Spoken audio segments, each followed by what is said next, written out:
Hello and welcome to Leipzig, Germany. We're at the Porsche test track in a fittingly German car, the Audi R8 LMS Ultra. Every single update, I get people saying, this doesn't work, they must have patched it. It always works. In fact, it's really not broken, so they're not going to be patching it because it's fine. So, here's the problem people faced. Look at my assists. You've got to have all of them off. That's one of the big problems people face, is they're not doing that. It is possible with steering assist low, but really, I'll get into more of that. And let's do the car counter. I'll talk about that more in just a bit here. So if you're used to steering assist low, it's not a big step to go to no steering assist at all. If you're used to steering assist low and you want to try turning it completely off, go to your steering sensitivity and increase it by 2. So if you normally run steering sensitivity 5, run steering sensitivity 7 when you first go to no assists, and that will help. Traction control, brakes, you need to have that totally off. So with steering assist high on, when you try to take a cut like this, it's just going to go straight. You won't be able to turn because it's trying to get back to the track. It's fighting you. Even steering assist low will fight you, and you will be losing time. We'll get more into that later. For now, let's get into some of the costs associated with this car. Like, if you want to buy it, the regular price is $366,300. Of course, you can get showcase discount, racer's choice, all sorts of ways to get that cheaper. To fully upgrade it, $388,600, 99 gold. That's not very much money for this car. The exclusive series alone for this car pays 50,000 R and 50 gold. It's in 5 other series than that. So it is a well worthwhile car. You probably have it. You might even have it fully upgraded. If you don't have it, you'll get it soon. Okay, so what's this car counter all about? Well, this is how you get to the perpetual point, to the endless part of the race. I'm showing you how this works.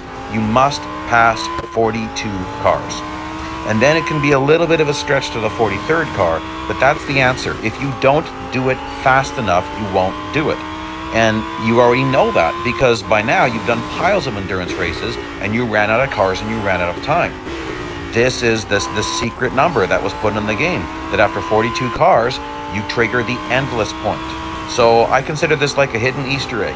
And like I said, they've put my videos right in the game that promote this type of racing. I think they like it because it keeps people engaged. I used to do, on 100% bonus fame day, I used to race for 3 hours. With the crew hired, the manager and the agent, you don't need to hire the engineer, of course, and you double your earnings. On 100% bonus fame day, you quadruple your fame pay. That means with the agent hired, you get 4 times the regular fame.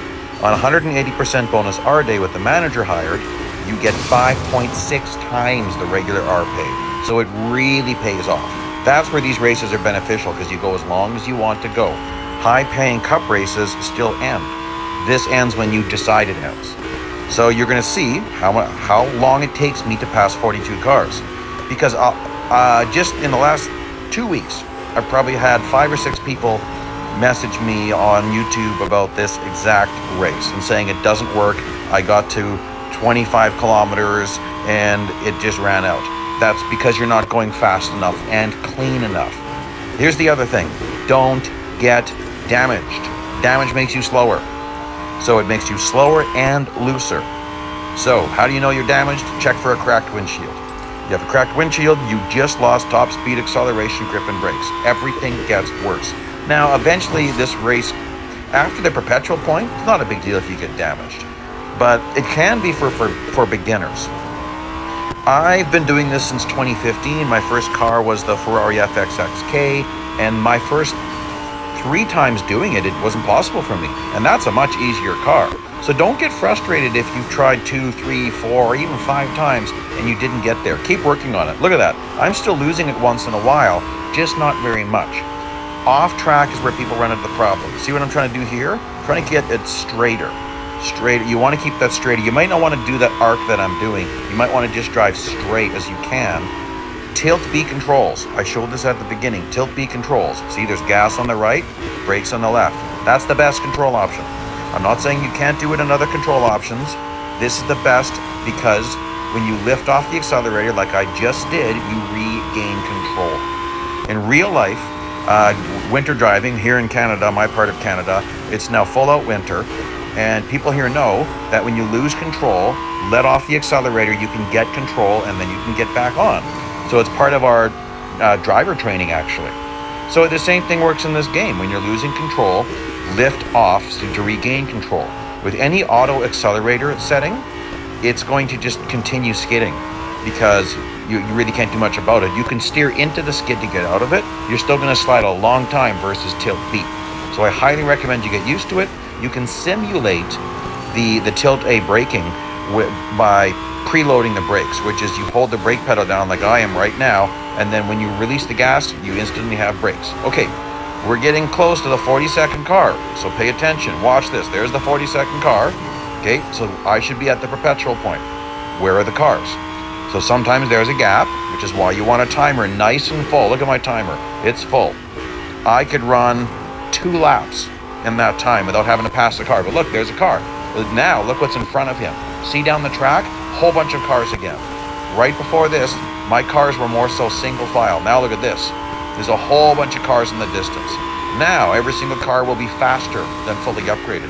Now, I'm not so concerned about damage, so I'm going to do something a little bit crazy I love to do. The bus stop maneuver, I call it. Smashing off that guy. I wouldn't recommend that. Eventually, it'll destroy your car. I kind of do it for fun. Now, something we're going to do here, for a reference point for you, I'm going to time one of my better laps, and this is what you can do to see how are you doing. So, when you're learning how to do this race, you have a screen recorder on your device. Record your race, and then watch it back, and just time some of the laps, just to see how long is it taking you to do a standard lap. And I'm going to pick one of my better laps. That's a good reference point. It won't be absolutely perfect. Like, these aren't like Group A or even Group B time trial laps. Like, I'm probably driving maybe Group C level. That'd be about it. So let's time this lap. So I'm going to pick a point right here. There's my timer. All right, we're running, and we'll see how optimal this is. Like, that's not bad. But I tell you, if I was online multiplayer right now, racing against people who've got 1,100, 1,200 points, they'd probably just beat me at that first section. That's a bit of a weak point for me as the first section here. This isn't off track. A whole bunch of this track is not off track, and a lot of people don't realize that. Same with this coming up here. I'm going to pass this guy heading into the bus stop. Oh, it went off track a little bit there. Very little. I'm trying to stay on as much as possible for earnings. And then look at this. It's not too bad. Okay, we'll do a little freeze frame at the line here, and I'll stop the clock. 38.8. So in the past, I would have told you 40 seconds is my average. Obviously, I got a little bit faster. Learning endless endurance racing makes you faster everywhere else. It is definitely worthwhile. It forces you to push the limits of the car and push the limits of the track, which gets you thinking differently. Also, learning off-track handling is very important because we've had many special events where they required us to drive off-track for a bit. So then knowing how to handle a car as it's sliding around is very useful. So that's it. We're going to wind this down. Please like, please subscribe. Let me know if you have any questions. I love to interact, and other people do as well on my channel. Bye-bye now.